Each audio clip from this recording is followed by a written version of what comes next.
Ito mga paps, maganda yung comment or question niya dito, no?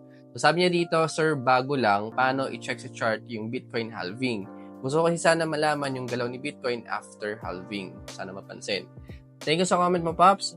So, ayan, sa likod ko, gumawa ako ng chart dito nga sa halving and yung movement niya no, after no halving based sa question mo. At yung mga lumang halving yan sa image ko na lang papakita. Bago pala muna natin i-check yung chart, bigyan lang muna kita ng mabilisang background lang about Bitcoin halving, no? So, ito nangyayari to kada 4 years. And kada nagkakaroon ng Bitcoin halving, yung block rewards o yung nakukuha ng mga minero ay nababawasan ng kalahati. So, unang halving nangyari noong 2012. So, prior to that, ang reward ng mga minero o yung block rewards nila ay 50 BTC. So, ngayon, puntahan na natin yung halving dates. So, ito nga, ang unang halving ay noong 2012 at ang presyo ni Bitcoin noon ay $12 lang, napakababa. So, that time, nagkaroon ng halving, hindi agad tumataas ang presyo ni Bitcoin noon, no? Bumababa pa to for a few months. Kasi ang thinking ng tao noon, traders noon, ay ang mga minero ay mag-take profit. Siyempre, kailangan nila ng panggastos, di ba? But after a few months, dun na mag-start yung bull run. So, ito ang pinaka all-time high niya that time.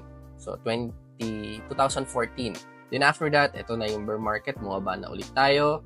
At ang sunod na halving ay noong 2016. At ang presyo ni Bitcoin ay $648. So, ang laki na nung pagitan, no? Pero, hindi pa niya na-reach nung all-time high niya dati, no? Bago pumasok tong pangalawang halving. Then after that, same history, bumaba ang presyo. Then after a few months, tumaas na uli. Naging start ulit ng bull run. At ito yung pinaka-peak niya, 2018. At ito na ang ikatlong halving noong 2020. So this one, open ko na yung ginawa kong chart sa Exness. So again, 2020 nangyari ikatlong halving and then syempre hindi agad tumaas ang presyo nito, bumaba muna. Then after that, at saka tayo nagkaroon ng bull run. At ito na yon. Ang all-time high nito noong 2021, around 69K. And then tsaka tayo nagkaroon ng bear market. Ito ngayon yung naranasan nating dip ng presyo ng crypto. At ito na nga, Paps, no? So, nung April, itong nakaraang araw lang, pumasok na ang ika-4 na halving. So, pakita ko na lang din tong block rewards na to.